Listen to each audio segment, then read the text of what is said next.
கர்த்தருடைய பரிசுத்த நாமத்துக்கு மகிமை உண்டாகட்டும். இந்த நாளிலும் நம்ம பார்க்க போகிற ஒரு வசனம் நீதிமொழிகள் 15ஆம் அதிகாரம் 33வது வசனம். கர்த்தருக்கு பயப்படுதல் ஞானத்தை போதிக்கும், மேன்மைக்கு முன்னானது தாழ்மை. இதில் முதல் பகுதி பார்க்கலாம். கர்த்தருக்கு பயப்படுதல் ஞானத்தை போதிக்கும். ஹல்லேலூயா. இதே மாதிரி உங்களுக்கு நீதிமொழிகளில் 1ஆம் அதிகாரத்தில் பார்த்தீங்கன்னா, கர்த்தருக்கு பயப்படுதலே ஞானத்தின் ஆரம்பம்னு போட்டிருக்கு. மூடர் ஞானத்தையும் போதகத்தையும் அசட்டை பண்ணுகிறார்கள். கர்த்தருக்கு பயப்படுதலே ஞானத்தின் ஆரம்பம். கர்த்தருக்கு பயப்படணும், அதுதான் கமாண்டாக சொல்லப்பட்டிருக்கு. அந்த கமாண்டை நம்ம ஃபாலோ பண்ணும்போது நமக்கு என்ன ஆகுதுன்னா, நமக்கு ஞானம் உண்டாகுது. இந்த தெய்வீக ஞானத்தை ஆண்டவர் நமக்கு கொடுக்குறாரு. ஹல்லேலூயா. கர்த்தருக்கு நிச்சயமாக நம்ம பயப்படணும். எல்லாரும் சிறியோர் பெரியோர் எல்லாருமே கர்த்தருக்கு பயப்படணும்னு சொல்லப்பட்டிருக்கு. அதனால் நம்ம ஆண்டவருக்கு பயப்பட்டு இந்த காரியம் ஆண்டவருக்கு பிடிக்காது, நம்ம செய்யக்கூடாது அப்படின்னு எதை நம்ம சொல்லி அதிலிருந்து விலகிறோமோ, பொல்லாப்புக்கு விலகிறோமோ, இல்லை இது நமக்கு சரி வராதுன்னு சொல்லி இது ஆண்டவருக்கு பிடிக்காதுன்னு சொல்லிட்டு போக வேண்டாத இடங்களுக்கு போகாமல், செய்ய வேண்டாத வேலைகளை செய்யாமல் இப்படி நம்மளை காத்துக்கு கொடுக்கும்போது நம்ம உண்மையிலே ஆண்டவருக்கு பயப்படுறோன்னு அர்த்தம். அப்போ நமக்கு ஞானம் உண்டாகும். ஹல்லேலூயா. இந்த ஞானங்கிறது ஒரு பெரிய பொக்கிஷம். பார்த்துக்கோங்க. இந்த ஞானத்தை எவ்வளோ ரூபா கொடுத்தாலும் வாங்க முடியாது. இது எந்த காலேஜில் யூனிவர்சிட்டியில் போனாலோ, ஆக்ஸ்ஃபோர்டுக்கு போனாலும், கேம்பிரிட்ஜுக்கு போனால் கூட உங்களுக்கு கிடைக்காது. ஸோ இது ஒரு தெய்வீகமான ஒரு அருள், தெய்வீகமான ஒரு கிருபை, தெய்வீகமான ஒரு கிஃப்ட்டு கர்த்தர் நமக்கு கொடுக்கறது. இன்றைக்கி நம்ம ஞானமாக இருக்கிறோமோ அதை நம்ம ரொம்ப கவனிக்க வேண்டியிருக்கு. நம்ம அனாவசியமான வார்த்தைகளை பேசி சிக்கிக்கிறோமா, இல்லைன்னா ஃபூலிஷாக சில டைம் கமெண்ட் அடிச்சுட்டு ரொம்ப ஷேம்ஃபுல்லாக நம்மளே ஃபீல் பண்ணுவோம். அந்த மாதிரிலாம் நிறையா எனக்கு முந்தி நடந்திருக்கு. இப்போ நான் கடவுளுக்கு ரொம்பவே பயந்து இதை விடணும் அதை விடணும்னு சொல்லிட்டு நான் வர்றது நிமித்தம் கர்த்தர் எனக்கு ஞானத்தின் ஆரம்பமாக இருந்து எனக்கு நிறைய ஞானத்தை கொடுத்துருக்கிறாரு. அதுக்காக நான் கர்த்தருக்கு மகிமை செலுத்துகிறேன். ஹல்லேலூயா. இன்றைக்கி நாங்கள் எங்கள் குரூப்பில் ஸ்பிரிச்சுவல் கவுன்சிலிங் சொல்லிட்டு ஒரு கிளாஸ் எடுக்கிறதுக்கு ஆண்டவர் கிருபை பாராட்டி இருக்கிறாரு. அவர் கொடுத்த ஞானத்தினால தான் இந்த கவுன்சிலிங்கெல்லாம் செய்ய முடியும். சும்மா என்னத்தையோ படிச்சுட்டு இங்கே சொல்ல முடியாது. ஆண்டவர் வேதத்தின் அடிப்படையில் நமக்கு கற்றுக் கொடுக்குற அந்த பாடங்களை நம்ம பிறருக்கு சொல்கிறோம் பாருங்கள். அதனால அவங்க பிழைப்புக்கு ஏதுவான காரியங்களை பார்த்துக்குவாங்க. நிறைய சபைகளில் நம்ம இந்த மாதிரி கவுன்சிலிங் இல்லை, டீச்சிங் கிடையாது. ப்ரீச்சிங் இருக்கும், ஆனால் டீச்சிங் இருக்காது. அந்த சொல்லி கொடுத்து கற்றுக் கொடுத்து அவங்க இது தப்பு, இதை செய்யாதீங்க, இதுதான் ரைட்டு, வேதத்தில் இப்படி தான் சொல்லியிருக்கு அப்படின்னு சொல்லி கொடுக்கறதுக்கு இன்றைக்கி ஆட்கள் இல்லை. ஆனால் நம்ம ஊழியத்தில் கர்த்தர் கிருபையினால் சொல்லி கொடுத்து நிறைய பேர் அந்த கர்த்தருக்கு பயப்படுற பயம் அவங்களுக்குள்ளே அவங்க இன்றைக்கி நல்லா இருக்கிறாங்க. அவங்க இன்றைக்கி ஞானவானாக இருக்காங்க. அவங்க ஞானமாக பேசுகிறாங்க. ஹல்லேலூயா. இந்த ஞானம் கட்டாயமாக நமக்கு வேணும். இந்த ஞானம் நமக்கு குறைபடாதபடிக்கு நம்ம ஆண்டவர்கிட்ட பயமுள்ள ஒரு ஆவியோடு கூட நம்ம இருந்தோன்னு சொன்னால், பயத்தோட நடுக்கத்தோடு அவர்கிட்ட அவரோட காரியங்களை நம்ம செய்யும்பொழுது அந்த ஞானங்கிறது தன்னால் அது வந்துடும் பாருங்கள்.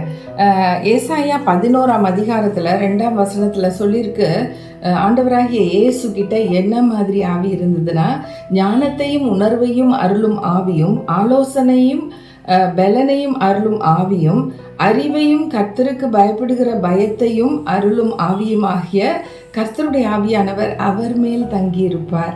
எப்படிப்பட்ட ஆச்சரியமான காரியங்கள் பாருங்கள். அந்த ஒரு ஞானத்துக்குள்ளே அவ்வளோ அழகாக போட்டிருக்கு.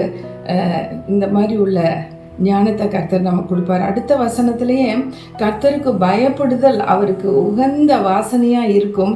அவர் தமது கண் கண்டபடி நியாயம் தீர்க்காமல், தமது காது கேட்டபடி தீர்ப்பு செய்யாமல், நீதியின்படி ஏழைகளை நியாயம் விசாரிக்கிறவர்னு சொல்லி போட்டிருக்கு.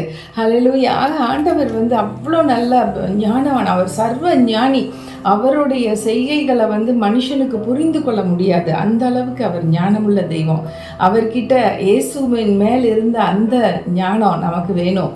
ஹல்லேலூயா. அதே போல் யோபு என்கிற ஒருத்தர் இருந்தார். அவருக்கு பற்றி ஆண்டவர் சர்டிஃபிகேட் பண்ணும்போது என்ன சொல்வார்னா, அவர் சொல்வார், இந்த யோபு ஆக்சுவலாக எப்படின்னா, அவர் உத்தமனும் சன்மார்க்கனும் தேவனுக்கு பயந்து பொல்லாப்புக்கு விலகி ஓடுகிறவனாகிய அவனை போல இந்த உலகத்துல ஒருத்தரும் இல்லைன்னு சொல்லிட்டாரு பாருங்க. அப்புறம் எப்படிப்பட்ட ஒரு சர்டிபிகேட் ஒரு மனுஷனுக்கு, ஏன்னா அவன் பொல்லாப்புக்கு விலகி போறான், அதுதான் அவனுக்கு அது ஞானமா இருக்கு. கர்த்தருக்கு பயந்து பொல்லாப்புக்கு விலகி போகிற அவனை போல ஒருத்தனும் இல்லை இந்த உலகத்துலன்னு சொல்றாரு. நம்ம இன்னைக்கு அந்த மாதிரி சர்டிஃபிகேட் வாங்கணும்ல ஆண்டவர்கிட்ட. அப்போ எவ்வளோ தூரம் நம்ம ஆண்டவருக்கு பயப்பட வேண்டியிருக்கு. இன்னைக்கு இந்த இடத்துக்கு போனால் ஒரு சினிமா தேட்டருக்கோ ஒரு களியாட்டம் இருக்கக்கூடிய இடத்துக்கோ நம்ம போனால் ஏசப்பா நம்மளோட வருவாரா? வரமாட்டார். அப்போ நம்ம அந்த இடத்துக்கு போகலாமா? போகக்கூடாது. அப்புறம் ஒரு சீட்டு விளையாடுறாங்க, ஒரு குடிச்சுக்கிட்டு டான்ஸ் ஆடிக்கிட்டு ஒரு பார்ட்டி நடத்துகிறாங்க, அங்கே போனால் நமக்கு திக்கு திக்கு பக்குன்னு இருக்கும். ஏன்னா நமக்கும் அதுக்கும் எந்த விதமான ஒரு சம்பந்தமும் இல்லாத ஒரு இடம். அப்படி உள்ள இடங்களுக்கு நம்ம போகாமல் இருக்கணும். அதெல்லாம் தெய்வீக ஞானம். இந்த ஞானத்தின் நிமித்தம் நமக்கு கர்த்தர் ஒரு ஞானத்தை கொடுக்குறார். நம்ம கர்த்தருக்கு பயப்படுவது நிமித்தம் இந்த ஞானம் நமக்கு கிடைக்குது. இன்றைக்கி அந்த ஞானம் வேணும்னு சொல்லி நம்ம ஜெபிக்க போகிறோம். ஞானம் இல்லைன்னா ஒன்றுமே இல்லைங்க இந்த உலகத்தில். ஞானமாக நடந்து கொண்டால் தான் இந்த உலகத்தில் நமக்கு ஒரு சின்ன அளவுக்கான ஒரு மதிப்பு மனுஷன் கொடுப்பான். ஞானம் இல்லைன்னு சொன்னாலே புத்தி இல்லைன்னு அர்த்தம். புத்தி இல்லைனாலே ஃபூலிஷ் அப்படின்னு சொல்லி அர்த்தம், பைத்தியம் அப்படிங்கிற மாதிரி அர்த்தம். அதுக்காக நம்ம ஜெபம் பண்ண போகிறோம். நல்ல ஆண்டவரே, இந்த அருமையான காலை வேளையிலும் கூட ஆண்டவரே, அப்பா நீங்கள் ஞானத்தை கொடுங்க ராஜா. அப்பா, ஞானத்தில் சிறந்தவராகிய நீர் சர்வ ஞானி. அப்பா, நீர் எல்லாவற்றையும் நேர்த்தியாய் செய்கிறவர். உம்மால் கூடாதது ஒன்றுமில்லை. அப்பா, நீங்கள் எண்ணி முடியாத அதிசயங்களையும் ஆராய்ந்து முடியாத அற்புதங்களையும் செய்திருக்கிற தெய்வம். ஒரு நொடி பொழுதுல உலகத்தை படைச்ச தெய்வம் ஆண்டவரே. வெளிச்சம் கடவுதுன்னு சொன்னோன்னே வெளிச்சம் உண்டாயிருச்சுப்பா. அப்படி உள்ள தெய்வம் நீங்கள் ஆண்டவரே. நீர் சொல்ல ஆகும், நீர் கட்டளையிட நிற்கும் என்று வேதம் சொல்லுது. இப்படிப்பட்ட ஞானத்தை எங்களுக்கு கொடுங்க ஆண்டவரே. ஞானத்தை கொடுங்க. ஞானம் இல்லாமல் நாங்கள் வளரக்கூடாது. பேசும்பொழுது அப்பா என்னத்தையோ வேண்டாததை பேசி ஆண்டவரே பிரச்சனைக்குள்ளே விழுந்துடக்கூடாது ராஜா. எங்களுக்கு சரியான அளவுக்கு எங்களோட யோசனைகள் சிந்தை எல்லாம் மேலே வச்சிடுறோம் ராஜா. உமக்கு பயந்து நாங்கள் எங்களோட வாழ்க்கையில் எது உமக்கு பிரியமோ அதை மாத்திரம் செஞ்சுட்டு பிரியம் இல்லாத ஒன்று கூட செய்ய மாட்டோம்.